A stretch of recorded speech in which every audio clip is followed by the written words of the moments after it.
Hey everyone, welcome to another Power Monkey podcast. On today's episode, Chad and I interview Sara Sigmundsdottir. Sara is one of the top athletes in all of the CrossFit world.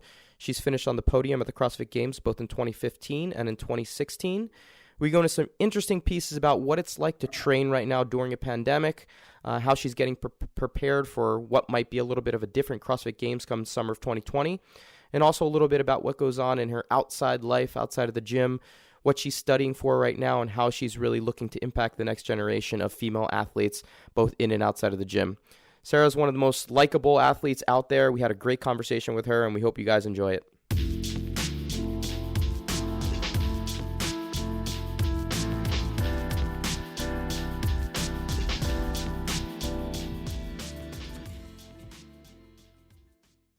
All right, Sara, thank you so much for taking the time to jump onto a Power Monkey podcast with us. How are you doing?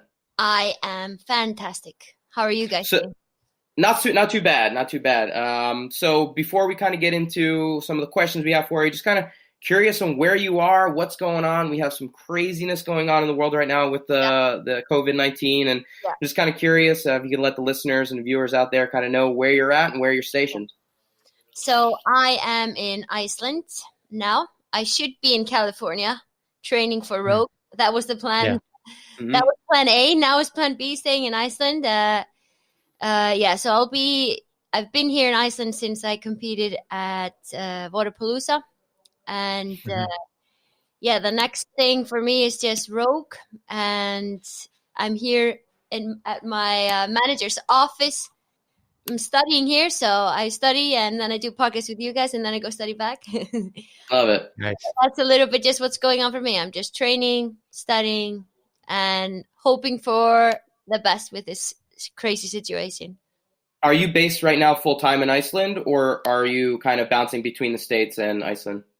I mean, when my life is just like that I'm traveling a lot. Like if I have a lot of competitions, I go beforehand, like 3 weeks beforehand, and I'm training at the location where I'm competing at. So I would say I'm based in Iceland, but yeah, I travel. You're a nomad athlete. Yeah. I am nomad athlete. Yeah, and living in a suitcase is I'm getting used to it now. Yeah. Well, go ahead, Chad. I was just going to say, being that you're supposed to be in California right now, how else has Corona affected your general training or even any of your future goals that you have? I mean, my year was turning out pretty good. I had competed at like a few competitions, sanctionals, and everything was going very good. So I was just excited to compete at Rogue and then compete at the games. And I think that what's bothering everybody is the uncertainness. Am I saying uncertainty? It right? Uncertainty. Yeah, absolutely.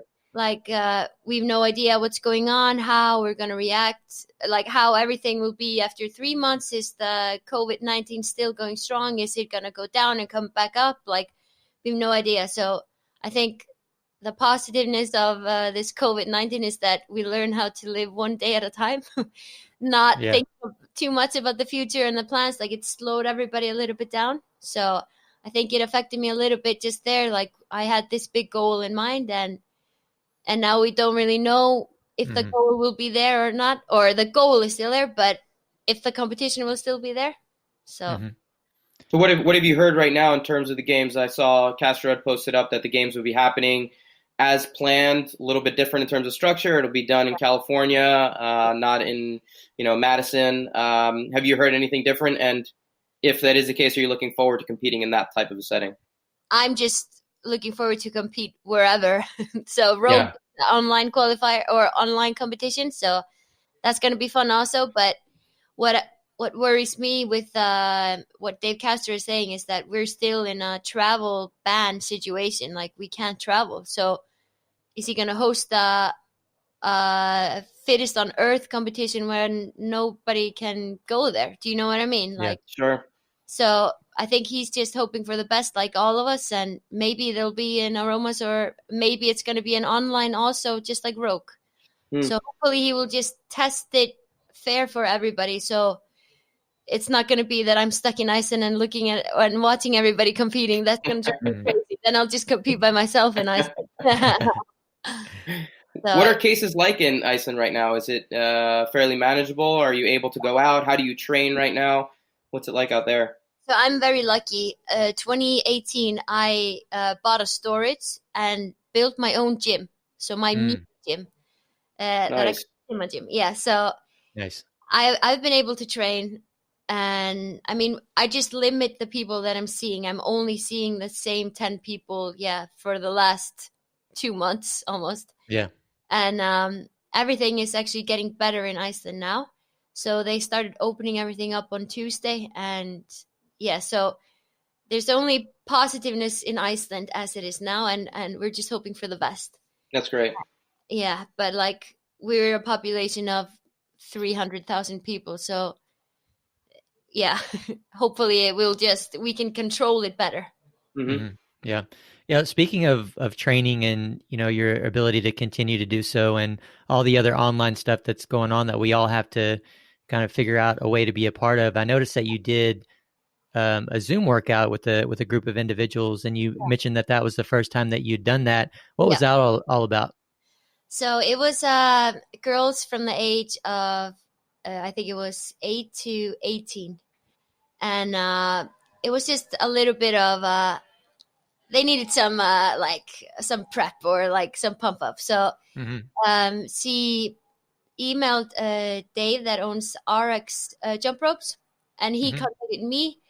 And I mean, my biggest why is trying to show girls that they can do whatever they want. So I thought it was like the perfect first Zoom call and everything. It was just a match, and I enjoyed it so much. I think I enjoyed it more than them. And I'd never done Zoom before, so I didn't know that they all had to be muted. So I was trying to find a way of like, okay, so if you're feeling good, thumbs up. If you're feeling too easy, 2 thumbs up. So I was always like, so finding a way to communicate with them without like them replying. And it was so much fun. Yeah. Well, we love David at RX. We work with him a lot, of course, and he's, very well connected. I'm glad he was able to hook you up with that. But absolutely, we're all becoming Zoom experts. If there's one other positive thing about all this is that we all know how to work Zoom. Zoom, yeah, exactly. So, he promised me to surf or teach me how to surf. So there you go. He's a good person to go learn from. He lives in like one of the most beautiful areas of Southern California. If you're gonna learn from anybody, he's kind of the go-to. He's the man. So before the games, I might learn how to surf. As soon as the travel ban is over. Not a bad thing. Hey, they might have surfing in the games sometime. You never know. They're adding surfing to the Olympics now, so this was going to be the first summer where surfing was going to be in the Olympics. So who knows? Maybe it'll be in the games sometime too. Yeah, hopefully. So with your training, both Chad and I are kind of curious where you find your strengths and weaknesses to be, and where right now you're spending some time, where maybe working on some areas of that you wouldn't normally get to that are sometimes neglected. Are you spending any specific time on areas that you're able to get to now because of how the setup is, and where do you normally see kind of your areas of weakness being most kind of prevalent? Yeah, I mean, so we got an extra month for Rogue. So how I program is that I look at every competition and where I need to be before. Like I have a specific system of what I need to do 3 weeks before a competition, where I need to be a little bit at, like, is like that I'm going in the right direction. Am I ticking the boxes that need to be ticked on the way to each competition? Now we got an extra month for Rogue. So you could go a little bit back to the basics. Like for my weakness, it's gymnastics, the basic of gymnastics. So that's what I'm working a lot on now. Like, doing more of accessory work and then basic strength and long cardio. Well, now it's only a month until Rogue, so I'm now pushing up the intensity and lowering down the volume a little bit. Mm-hmm. Do you program for yourself, or is this a collaboration with someone else, and you're just kind of pitching in on how you feel? I program myself now, but the idea of all of this was just I would get a professional opinion from each side. So, but I decided to do it just myself before Rogue and before those competitions. And then I was going to see how this year goes and then see a little bit okay, this is the area that I need more improvement on. Like I'm working with a sprint coach. That's like my biggest weakness of all time. So I have, in some areas, I have people helping me, and then just finding the perfect formula for me, the perfect input. Because maybe what I've done wrong is that I've gotten too many opinions at the Yeah. same time and trying to grab everything at the same time instead of just, okay, this is the basic. It's good to add this in. Yeah, Dave and I used to collaborate with, 2 or 3 other coaches with one specific athlete. We've done that a little bit through the years, and it's worked out maybe in 1 or 2 instances, but usually it's really tough. It's really tough for the athlete to be pulled in all those different directions. So especially for CrossFit, if you're the type of athlete that can at least be the, end overseer to everything that you're doing and get a little touch of help here and there, I think it's a good fit. I programmed for myself for most of my career as well. And, ultimately looking back, I think that was the right thing for me to do because of, my personality. And I was able to, not just put into my program what I liked, but I was always, I was always breaking it down and making sure I was doing what I most needed. And you said gymnastics is your weakness. What is it within gymnastics that you find yourself struggle with the most? I would say like gymnastics is maybe not my weakness, but it's one of my weakest point in CrossFit. Like I would all day choose only lifting instead of gymnastics. But I'm learning to love, like ring muscle ups, bar muscle ups, pull ups, chest bars. These are things that I love. As soon as it's handstand walks and like basic skill work, press to handstand, stuff like that. That's just Chinese for me because I'm just like, how can people do this? Yeah. So that's an area that I need a little bit work on. What kind of sports did you grow up doing? Did you have any fitness before you got into CrossFit? Where did you kind of spend your time in the sports world prior? I was eating and chilling. Wow. I think that's a sport for most people right now, just being at home, just eating and chilling. Yeah. But so no sports? No, I didn't do, like I tried sports and I just didn't like any of them. I was always a little bit of like, I had to have my friend do it with me. I couldn't do anything by myself. I'm the opposite now. Now I love doing everything by myself. But so if my friend didn't want to do the sport, I didn't do it either. So I tried swimming for the longest, and that was like probably total of 2.5 years or something.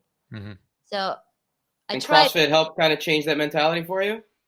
Oh, I never believed in myself when I was younger. So I would always like, oh my gosh, I don't want to run because then I get red in my face and people will see that I'm red and I'm a girl and I shouldn't look like that. Like this was my mindset. Now I'm just like, oh, I love girls that push so hard that they show people they can do anything. Like I think as soon as I started believing myself and seeing what I could do as a strength instead of oh my gosh, I'm embarrassed that I'm different. Like, that's very interesting. Yeah, I had a lot of guy friends when I was younger. I was always a little bit of like what do you call it, tom girl or something. Tomboy. Yeah. We used to sometimes just have fun, and we would do this. What is this called in English? Arm wrestling. Arm wrestling. Yeah. So I would always beat the guys, and I didn't care if there wasn't any girl that couldn't see it. But like as soon as a girl saw it, I would be so embarrassed that I wasn't like the girls because the guys should beat me in an arm wrestle. Now I'm just like, damn, I was strong. Yeah. My daughter is 10, almost 11, and she's very much the same way. She kind of only does things right now if she can get one of her friends to do it with her, and she's a tomboy as well. So it's good to hear that stuff for sure. And it's interesting to hear from you that you were that way and you were scared to show the abilities that you had. Yeah. Like, but I think a lot of girls feel the same way. Yeah, I think so too. And that's like my reason for all this is just to show girls before it's too late or too late, just like show them so it doesn't haunt them like it haunted me, that I could never do anything. And I remember thinking to myself, like, why am I the only person that I'm not good in anything? Like, that's what I used to think. Yeah. And then as soon as I put in the work and I actually stuck to something, I got good at it. And that just showed me, okay, hard work really pays off. I mean, that's pretty incredible, like how far you've come and all the success you've had in CrossFit without having really any sports background. You picked it up and suddenly became, hey, I'm one of the best in the world at something. I mean, that's a testament to not only your physical abilities, but your mental ability as well to be able to kind of push through some incredible things. That's amazing. Yeah, it was, it's been rough times though. I'll admit that. Mhm. I think anybody is going to go through that. I mean, if you achieve any high level, whether that be in gymnastics, weightlifting, CrossFit, and you achieve a very, very high level, it's never linear, right? I think everyone kind of has a misconception in terms of just seeing someone on the podium and just seeing that medal, that end result. Yeah. It's very unlikely that they understand the path that got them there. And I think that's the, Exactly. Yeah. And the not giving up. I remember starting CrossFit, and I was so it was 2013, and I had to do handstand push-ups for the first time, and I was just like, I cannot kick on my hands to a wall. I will fall. Mhm. Like, it took me probably 2 to 3 weeks just to kick on my hands. Hmm. Like, imagine that. And now I'm walking Yeah. over Amazing. there. Like, it's just not Right. giving up. Like, just small steps at a time has always been my like mindset. Just like, okay, this is my end result here. What do I need to do to get here? Okay, this Mhm. is my goal. When I get this goal, this will be my goal. Like, finding the small steps instead of thinking, Mhm. oh, but they're walking over stairs and I can't even kick up on my hands. right. I think that's Yeah. a tough challenge for most people. Yeah, and Seeing someone's chapter 20 without, reading the Mhm. book up to that yeah, point, right? exactly. Yeah. Yeah, we talk about that all the time. Prioritize and proper Mm-hmm. progressions, proper order, and it's always refreshing to hear an athlete that has really figured that out. I think I there's a lot of things that I wish I would have known and figured out when I was age 20, as Yeah, opposed to not until I was age 30. So yeah, that's really cool. And yeah. I want to go back to gymnastics for a second. Oh, let's do it all day. And Chad, I really, love that you're bringing back gymnastics. well, and This never really, happens, Sarah. I don't know why he's talking about gymnastics, but Chad, go for it. well, because she's indicated as something that she needs work on, and because Dave Durante is here as well. So if you happen to be on a phone call or a podcast with someone such as Dave Durante, what is maybe one question that you would ask him about gymnastics that could help you improve there? So many questions,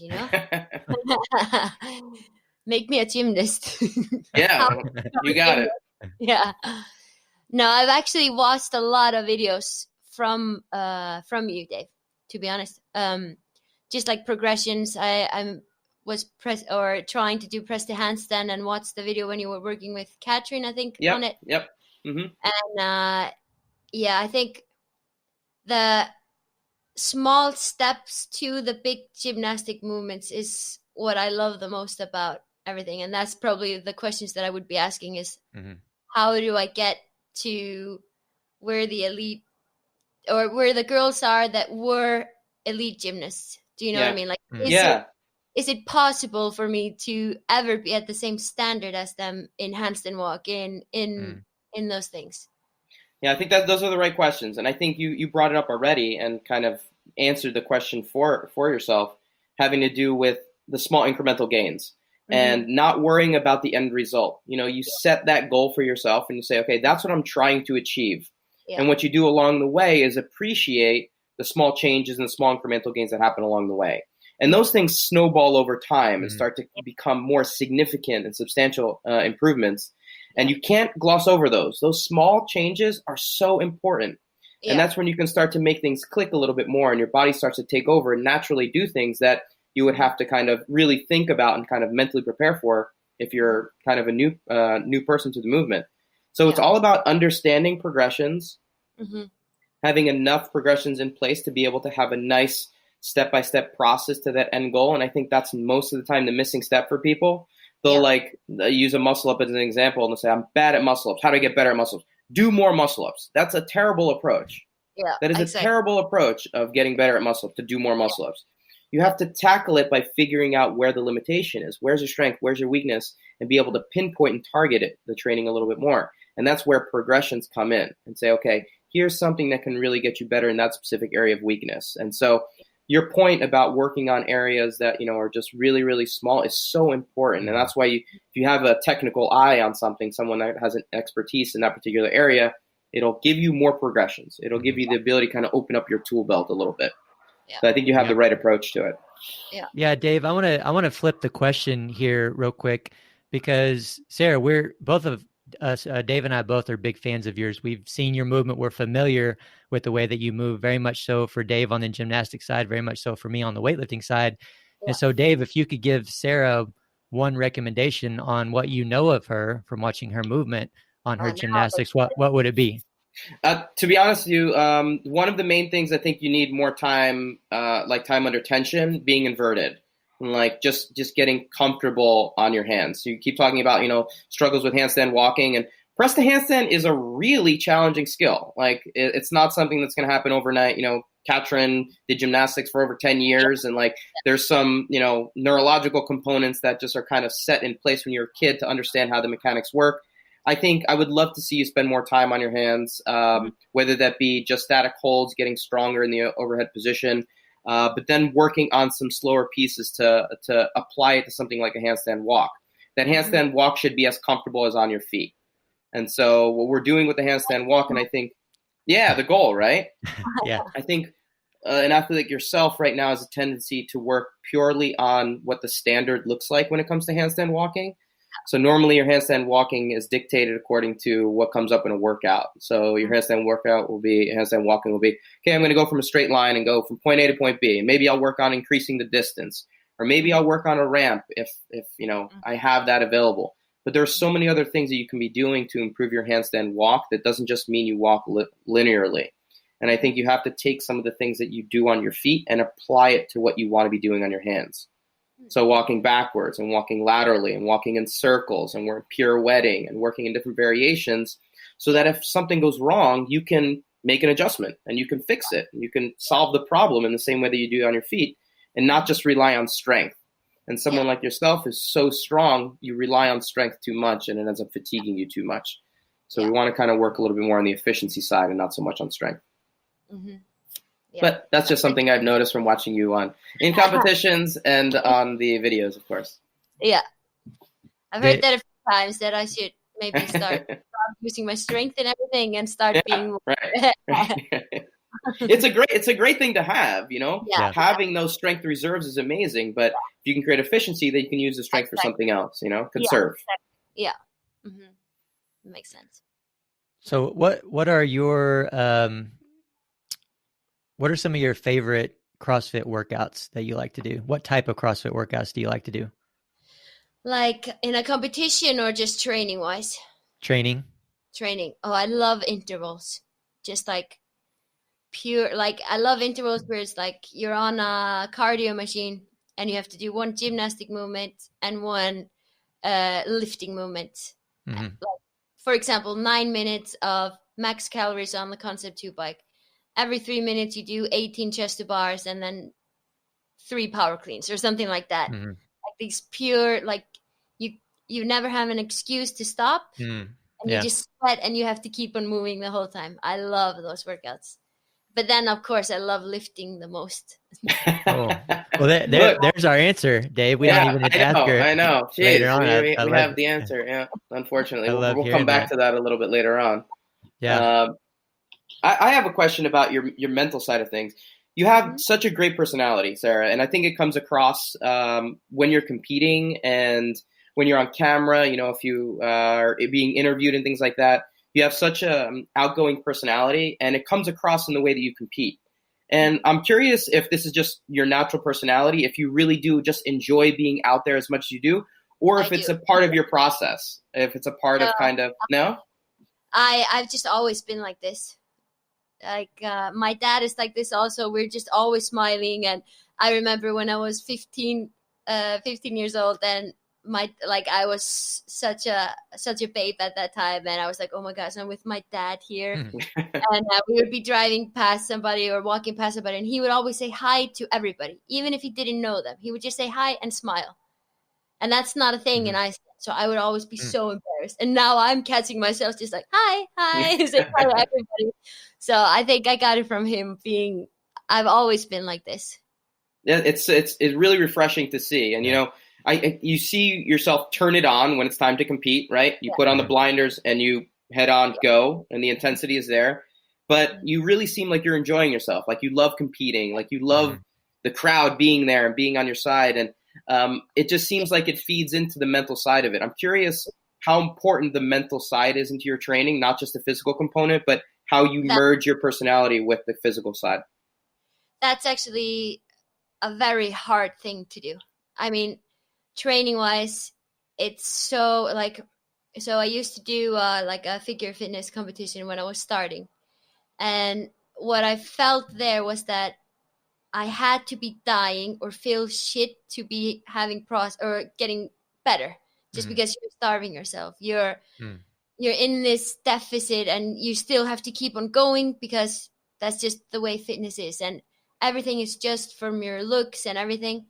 So I think now, like, being able to train and eat and everything, and like I'm like a dog. Like, I know if I train hard, I can eat good after.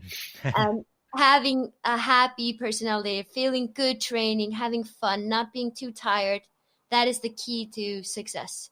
And that's what I learned the hard way. I've been in burnout before, and I've been overtrained before, and that's always when I'm at the area where I'm like, I don't want to train. I feel shit. And then some other voice says, oh, you're weak if you stop now. Now I'm starting to like listening to the voice and actually like doing what it's telling me to do without feeling, oh my gosh, you're so weak if you do this. Like, now I'm finally learning how my body is, replying to what the work is doing. Do you know what I mean? Yeah, that's a mature athlete, right? That's someone that's gone through it.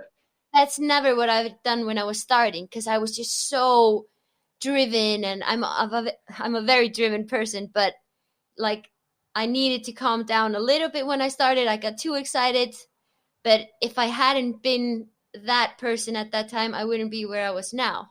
Like, I just had to learn it the hard way, and that's just how I am. I have to do things by myself. I have to crash a little bit. Okay, I learn from it. If somebody would tell me like, this is going to happen to you if you're going to do this, I would be like, oh, you can try me. Like, yeah. I have to prove myself wrong to be able to listen to.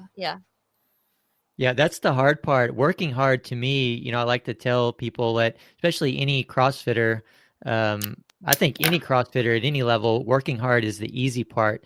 To go in and really bang your head against the wall. If somebody told me that's all I had to do is go in and just beat myself up every day to be better, that would be easy.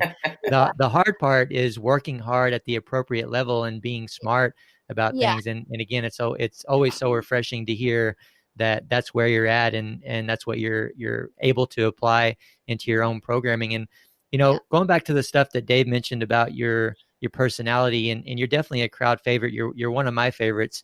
Do you have any favorites yourself in CrossFit?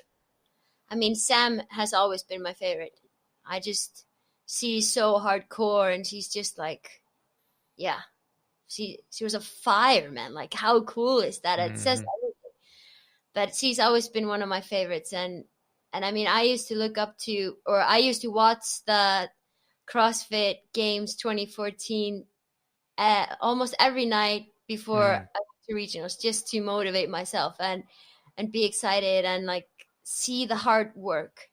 I mean, of course, everybody that has made it to the CrossFit Games has been some way high, in my opinion. Like, it just takes work, and what's different about CrossFit than to anything else is that it's so individual. Like, I've been coaching like a few, for example, gymnastic girls, and they've always had this gymnastic coach, and the gymnastic coaches just tell them completely what to do. Like, sometimes like one girl, she needed me to tell her exactly what to do, and she would do it. Like, she was a hard worker, but she just needed help to do it. Well, I think CrossFit is a little bit, you have to find your way and what's the best way for you. And that's so different from everybody. And I think Sam is one of the persons that I've always looked up to, because she goes her way and she trusts herself. Yeah, that's great. I'm a fan of Sam as well. Does she know how much of a fan you are of her? Yeah, I mean, we're very good friends also. Yeah. We used to train a lot together 2016, and she has helped me so much. Like I trained with her before the games 2015, and she actually just killed me. Like her volume and everything, and I was just like, wow, what am I gonna do in this CrossFit games? Why did I make it? I was like, we were doing all the running workouts and Murph, and I was just like, whew, I don't think I have to go to, or I don't think I can compete at the games now. And then it was just like, that just shows how important it is to have a good training partner. Like you should feel like you need to work harder. And Sam is a little bit just like, she always gives it everything she got. Like she could just turn on like this. And you seem like you've bounced around a lot over the last few years in terms of training environments. Has that been on purpose? Has it been strategic? Have you found something unique about the different locations that you've been to?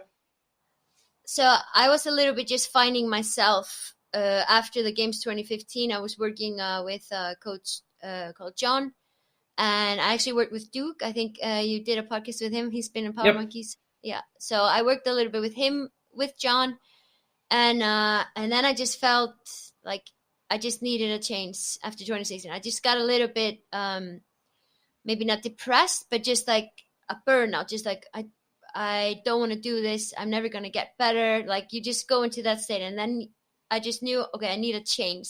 This needs to be more fun again.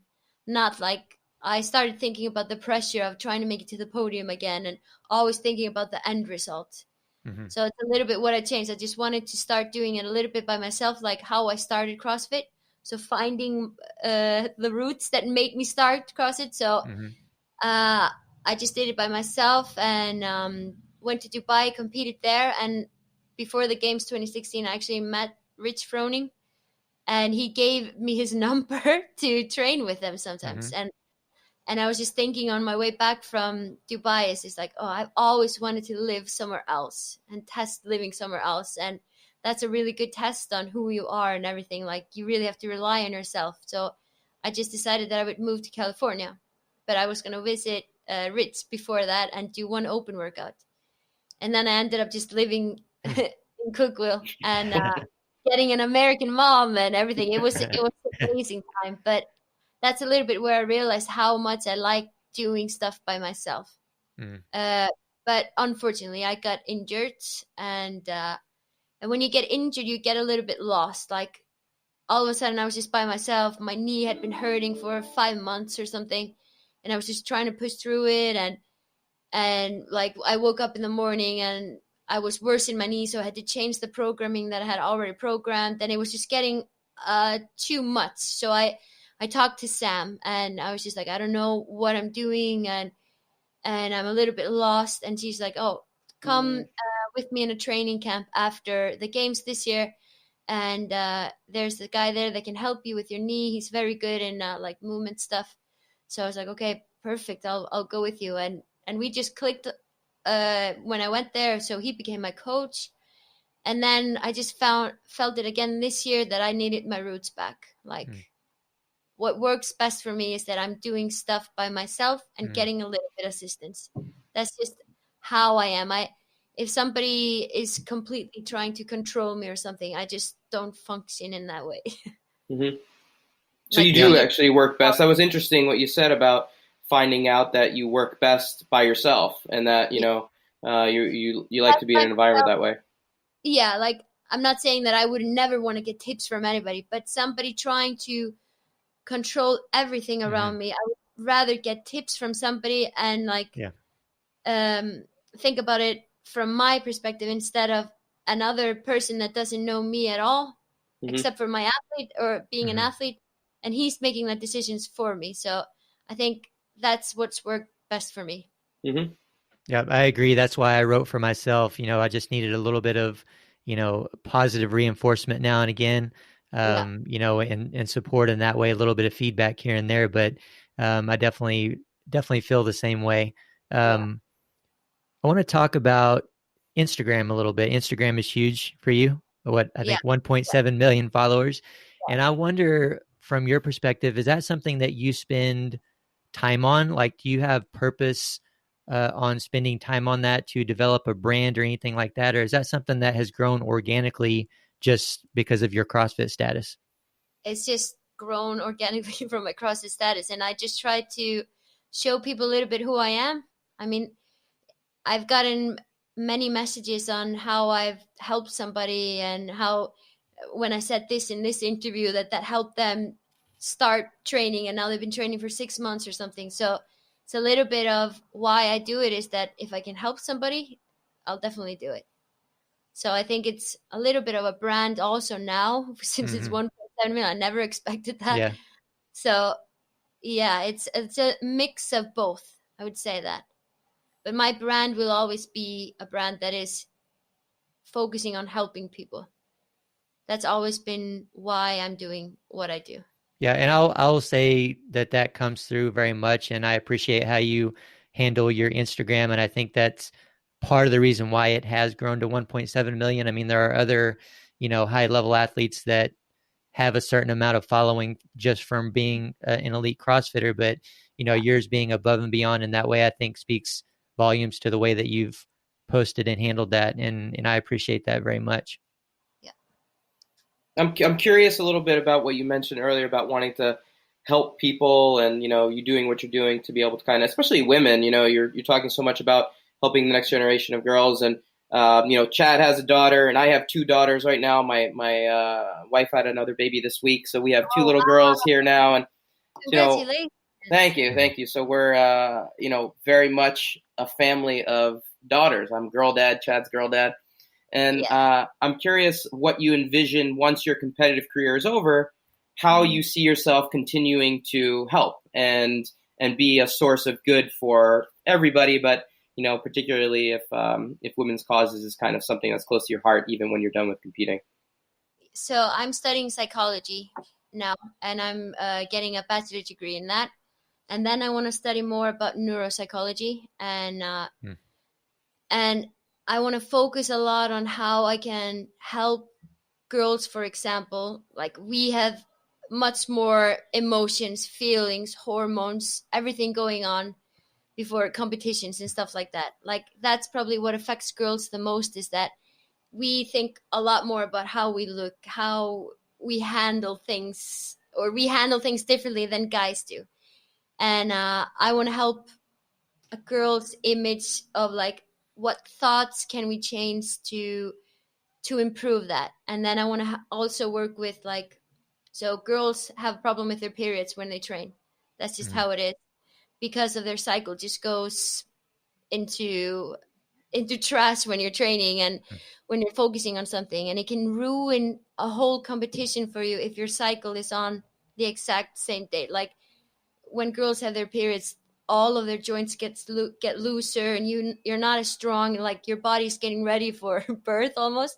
So how can I help women deal with those situations is my biggest goal, because this affected me a lot when I started. Like, I was worried 3 years ago. I hadn't gotten my period for a whole year, and I was like, oh my gosh, will I be able to have kids in the future? And like, these are worries that girls have to go through, while guys can just turn up and compete. So I want to help girls be more, equal to guys in a competition. That it's not an excuse that, because I had my period, this didn't work out as it was supposed to. Like, I want to find a way to help girls more. That's super interesting. And you'd like to do it specifically in the sports world and work with athletes and female athletes specifically? Yeah, I think so. I love that. That's my goal now, and then I'll probably just focus on sleep or something like that. Yeah, I love that. I can see the passion come through when you talk about that topic. And Dave, quite honestly, I think that'd be a great topic for us to cover at some point. Bring Sara back on and someone else in that specific field to help us talk about that, because it is a big deal for females to have to go through that part of it. And I know nothing about it, but other than the fact that it is a little bit more difficult for you guys to work around those types of things. And I'm extremely interested in the psychology behind anything. The older I get, the more I want to know. And I always use that as a coach as well, to try to at least get to trick people, at least to get them into moving the way that I want or doing what I want them to do. So it's very cool to hear that. But I love weightlifting, right? I happen to be a Oh, you weightlifter. were actually my first weightlifting coach, because I was following the training plan. Yeah. Yeah. I remember I that. watched a few videos of you. That's awesome. I'm glad to hear that. But let's talk about weightlifting. You mentioned a couple times through the recording, which made my heart feel very, very good. You love weightlifting. What is it about weightlifting that you love so much? It's just a different feeling. It's like when you're surfing and you hit the wave, like when you're snatching and you hit the snatch. Mm-hmm. It's just get this, I don't know, you get this kick out of it. And it's just like having great music on and you're just lifting weight and you're sweating and it's just something different. Mm-hmm. So I think it's also just like, it's also you can do so many things just to improve, like small things that can give you much improvement in weightlifting. Mm-hmm. Just by like guys, flexibility. Like Mm-hmm. they could snatch 60 kilos when they start. They work on their mobility. They're up to 105. Like just see this difference of if you actually think about your body, you can improve. Yeah, I love hearing that. Have you actually ever competed in weightlifting, or do you have any plans to do so? Yeah. I've competed in Iceland, and I still have the record of the most lifted weight out of females. Oh, That nice. was minus 69 kilo female category, 2017. So you have the national record. Yes. Yeah. So my goal is to be the first female to snatch 100 kilos. Nice. Where are you at right now? I'm at 95. 95. Oh, very close. I got under 100 in Ireland when I was competing there. So you got under it? Yeah, I got under it and it went over, and that never happens to me. So I was like, oh my gosh. I was surprised. We had like 3 attempts and I was just like, okay, I'm going for it. I went straight from 95 to 100 and I never snatched 97 and a half. Mm-hmm. So weightlifting is also so good for the mind. Oh yeah. Controlling the mind. So before I lifted, I was like, but you never snatched 97 and a half. You should snatch that first. And I was like, no, snatch 100. Like you have to like really think about those two voices that are in your head. Yeah, absolutely. I wonder from your perspective, because there's not really a lot of athletes that have competed in both CrossFit and weightlifting specific competitions. I mean, there are some, but when you lifted the most weight that you ever have, was that in a CrossFit competition? Yeah, now it is. Yeah. So 2017, I lifted 91 kilo snatch, which was a PR at that time. I'd only lifted 90 before. And then 110 kilo clean and jerk. But now I have 95 in a CrossFit competition and then 112 in clean and jerk in a CrossFit competition. Nice. And what are some of the major differences, or any differences at all, that you can speak on about, lifting heavy in a CrossFit competition where you have done a whole lot of other movements and you're a little bit more fatigued than you will be in a weightlifting competition? I'm actually better that way just because that's how I started lifting. So people always say, like when I was competing in Oli lifting and I would rest 3 days or have light work 3 days before, I just couldn't function because I wasn't used to my body being this loose and not feeling the tension. Like I'm a hyper mobile person, and like if I don't have tension, I can't lift at all. So being a little bit more fatigued, just like having a little bit tension, helps me actually lift heavier. So I was so happy when they had an event before the snatching, because I was like, okay, if I have this event, then I'll be a little bit fatigued and then I'll feel it more. But it's the neurological system that is, you can't fatigue that too much. Yeah, the proper amount of stimulation for the individual. I've worked with a lot of people that do CrossFit a lot, not on your level, but CrossFitters that are competing in like local weightlifting meets and stuff like that. And you certainly have to treat them a little bit differently when you're trying to peak them for a competition, because if you peak them like a regular weightlifter would, it's going to be too much rest. Like when you peak, you only need just a tiny amount less than what you're used to, and it's going to bring you up to this higher level. And I've even done some stuff in like local weightlifting competitions, I think even national weightlifting competitions with CrossFitters, where like I've had them do, maybe 10 or 15 fast burpees just shortly before they go out for an attempt, because I know that that's the way that they're wired. That's how they're trained, and that's how they're going to produce the best results on that day. Yeah, exactly. Like a weightlifting competition versus CrossFit is that sometimes you're resting about 10 minutes between lifts. Yeah. And that's so long for a CrossFit. Usually the lifts in CrossFit is every minute or every 90 seconds. So what I would be doing in a weightlifting competition is just do pulls every 2 minutes just to keep myself like wired and ready to lift, so it doesn't feel as heavy when you rested so much. Absolutely. One other aspect of lifting in high level CrossFit competitions that I've always been intrigued about and wanted to hear more about from your perspective, you guys that have been through it, is there's always this long wait after you guys have warmed up and you're going out to the arena and you're about to lift these heavy weights and try to PR probably, right? And who knows how long you guys wait. I mean, what's the longest you've had to wait between warming up and going out to the arena? I think it's 40 minutes. That's the CrossFit Games. Yeah. But usually, or now at least, they let us, while we're loading the bar, take a lift. So do one lift or something. So I would put 245s on, just do one quick snatch. And then I would put 225s on, do 175 snatch. And then you would just have to go. Yeah.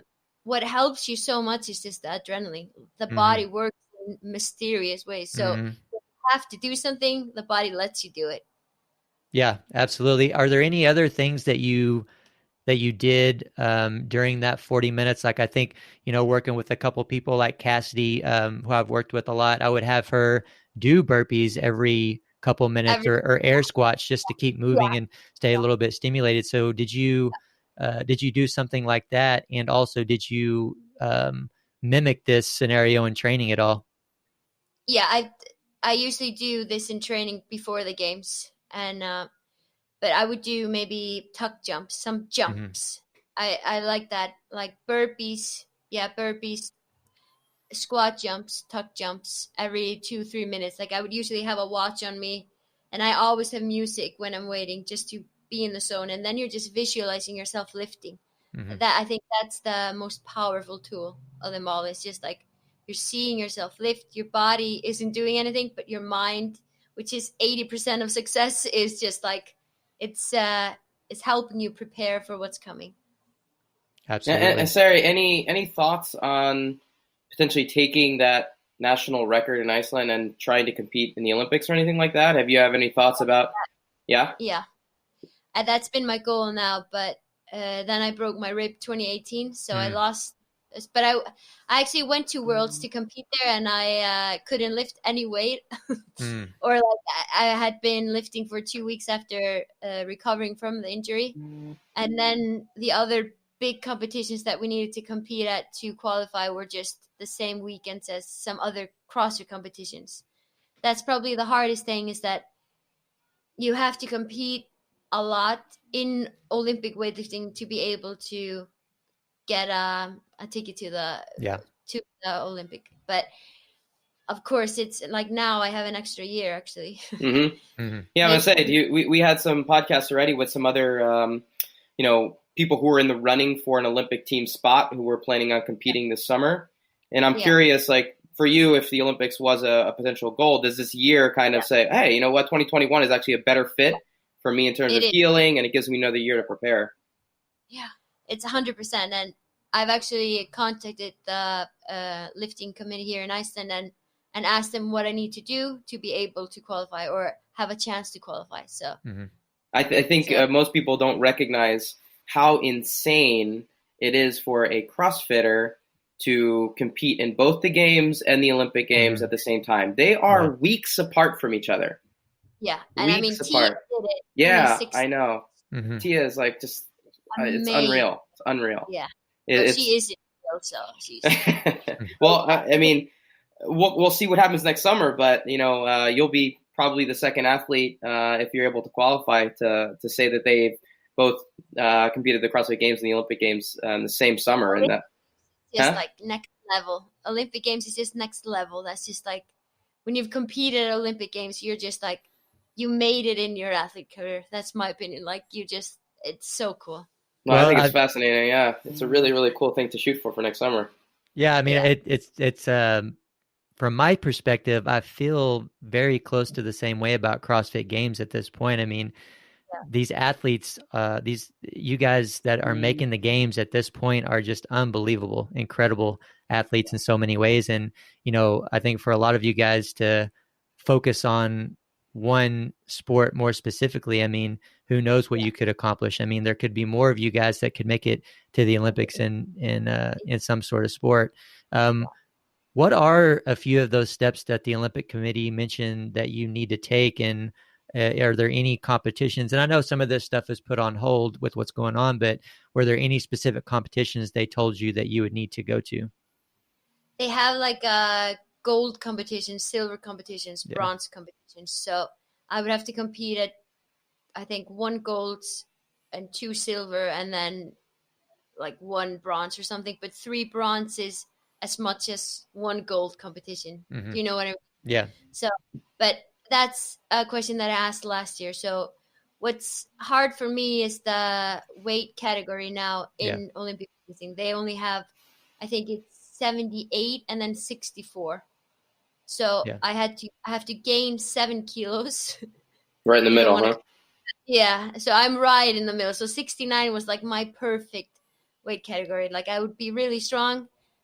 But if I go down to 64, I don't think I will be as strong, but that's like the strongest category also. Yeah, I think there's a 71. I think it's 64, 71, and 76. Yeah. But 71 is only at Worlds. It's not at the Olympics. Yes, that's correct. Yes, I forgot about that. Yeah. Yeah. So yeah, that's tough. Yeah, it's very tough. And so, yeah, for me to be 78, 9 kilos in CrossFit is never going to happen. I could do 2 muscle ups and I would be done. Like, yeah, I've done that. I don't need to do that again. yeah. Now that you mentioned that, it has been interesting to see a few of our female athletes in the U.S. weightlifters have to do that. Have to either cut down a little bit more or gain some extra weight and get all the way up there to that larger category. But one of our athletes, before everything got kind of shut down and taken away, that's the way that 2 of our athletes actually made the Olympic team, was by doing exactly that. So, yeah. Well, you got an exciting year ahead of yourself. The next year, 2020 to 2021, we got a lot to look forward to. Before we got on the podcast, me and you were chatting a little bit, and I wanted to ask this question from earlier when you were talking about Sam and being someone in the CrossFit world that you look up to quite a bit. And we were talking about Michael Jordan, and we were talking about The Last Dance. If you guys are listening to this and haven't watched The Last Dance documentary on ESPN, it's ridiculous. It's so good. But I'm curious if there was someone like a Michael Jordan, someone outside of the CrossFit realm that you kind of looked up to from the sport world, someone you kind of idolized growing up, someone like that kind of helped drive you in the sport world. You said you didn't play too many sports, but the fact that you watch The Last Dance tells me that maybe Michael Jordan kind of fit into that category, but I'm just curious. Yeah. So I've always loved Michael Jordan. I mean, who doesn't love him? But a little bit when I started CrossFit, I started looking at Ronda Rousey. Oh, yeah. I love her. Ronda lived at Olympic Training Center with me when I was living out there. Yeah. Oh, really? Yeah, she was one of the athletes there. She's just amazing. Like her, I mean, she is the reason, or one of the reasons why females aren't so afraid of being muscular anymore or being able to do guy stuff. Like she just broke the ice in the UFC, is that girls can actually look like girls and be freaking awesome and tough. Be a badass, yeah, for sure. So there's actually a very good documentary about her on Netflix that I watched probably 6 times, just like The Last Dance. Nice. I always turn it on. I'm like, okay, I watched this 5 times, so I'm just gonna have it on while I study, and then Do you remember the name of it? In My Father's Eyes or something. Okay. All right, I just want to make sure we can pass it along. Through My Father's Eyes. Yeah, she's incredible. She's just such an amazing athlete, and you're exactly right. And she's transitioned to all those other things, movies, and she's a superstar. Yeah, she's a superstar now. Yeah. I'll have to. As an athlete, I'll have to check both of those out. I have a hard time making myself watch those types of things because What? it's just emotional to me. You know what I'm saying? Like I get very inspired, and Yeah. I know how much of myself I will put into those scenarios and watching those documentaries. So it's hard for me to even get started. I'm gonna have to really make myself do it. I was crying the whole first episode of Last Dance. I mean, That's Yeah. I just like idolized Jordan so much growing up, but then it reminded me of like I was 10 years old. I was like, oh my god, I'm 10 again. And I was like crying. Right. imagine how much impact he had Oh my on god, people. It's just crazy the whole world. how much motivation he gave everybody, Oh, and yeah. it's unreal. Yeah, highly recommend it. I Highly love it, and I can't wait for the next few episodes to come out. But I was just kind of curious. Rhonda's a great one there. Rhonda is awesome. Yeah, and I also love Serena Williams, of course. Who doesn't love her? Absolutely. Well, Sarah, I will say that you're up there. If we ask a lot of athletes, male and female athletes in particular, who their favorite CrossFit athletes or someone inspiring, you would certainly be on that list.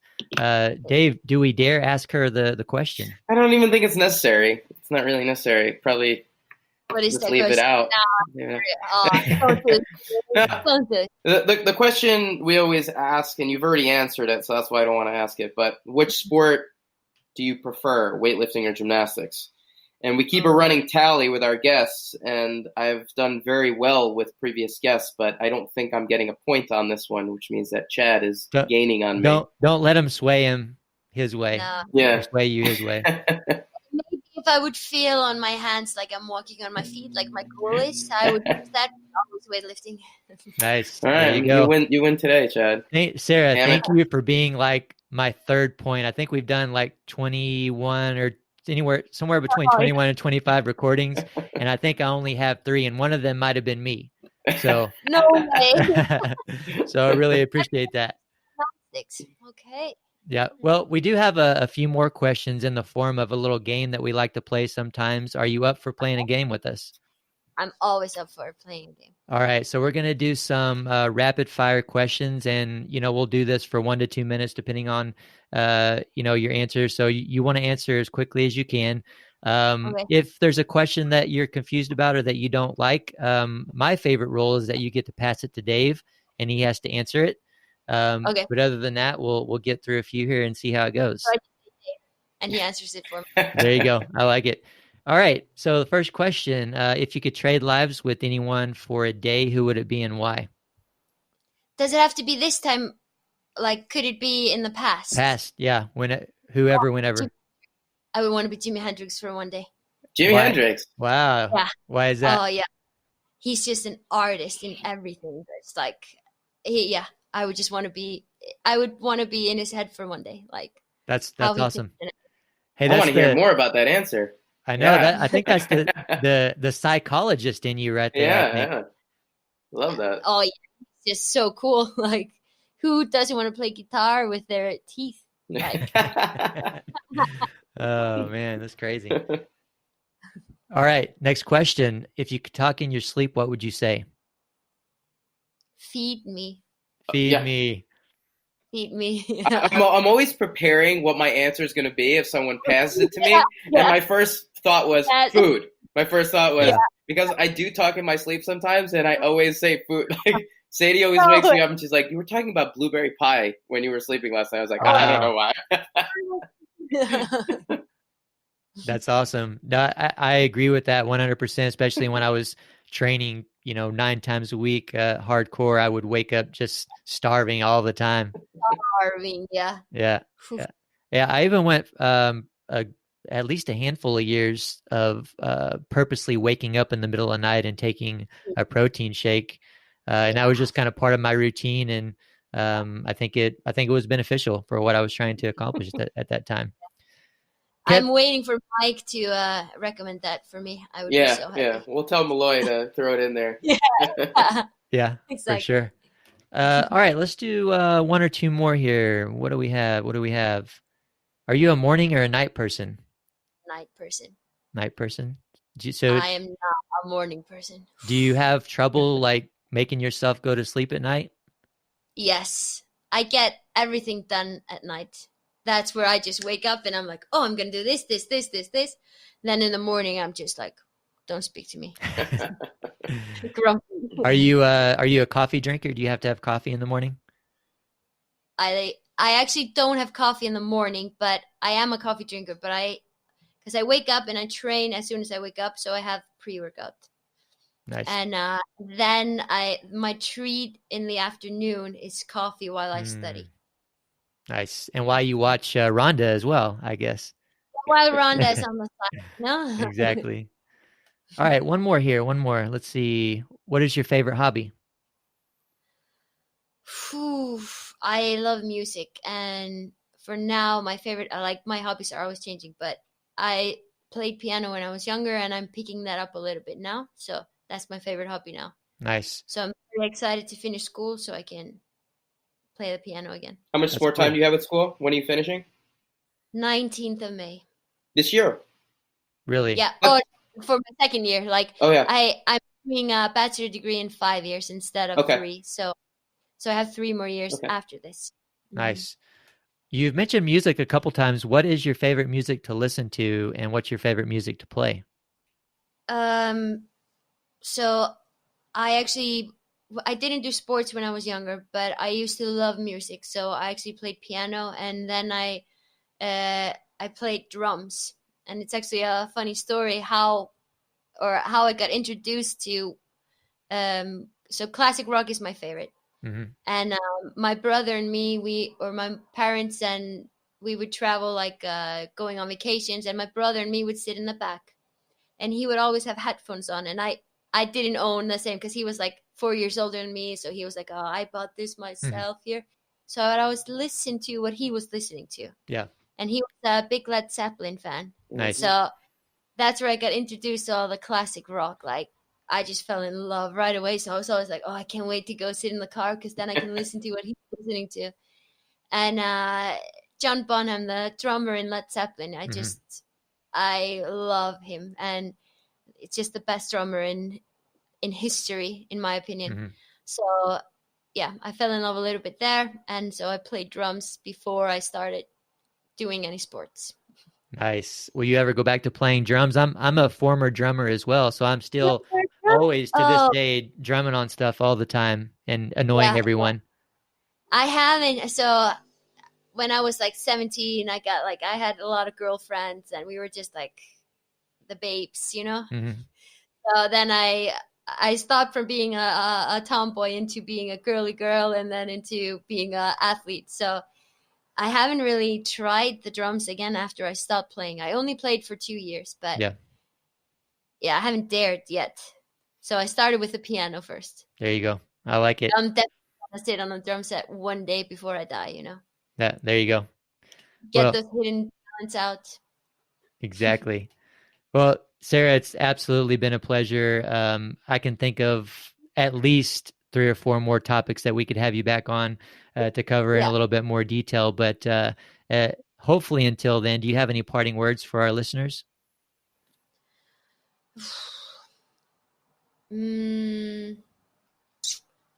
Wise words from me. I would say hard work always pays off. That's why I am where I am. Awesome. So don't give up. That's my advice. I love that. Absolutely. And how you do something is how you do everything. Yes. That's my favorite thing. Yes. So do everything well. Very true. Very true. I'm sure that all of our listeners are already followers of you on Instagram, so you guys can continue to keep up with her there and see her living, those recommendations that that she just made. But guys, also be sure to head over to PowerMonkeyFitness.com to check out what's going on. We don't have any, confirmed events. Well, Dave, maybe we have some reconfirmed clinics. Clinics are the same. We're postponed till the fall with our clinics. We do have a retreat still in August in Greece that's still on the agenda. We'll make some changes as needed coming months, but find us on our Power Monkey Academy. If you go to PowerMonkeyFitness.teachable.com, we're doing our live Zoom sessions, workouts Monday, Wednesday, Friday, and then Tuesday, Thursday, Saturday, starting in mid-May. Both Chad and I will be doing live small group sessions on both snatch and handstand work. So you can find us there for some more one-on-one time. Absolutely. Lots of online stuff going on. So hopefully you guys will check that out. Also check us out on Instagram at Power Monkey Fitness, also at Dave Durante and Ollie Chad. On behalf of Power Monkey Fitness, we're your host. I'm Chad Vaughn with Dave Durante. And until next time, guys, keep washing those hands and thank you for listening.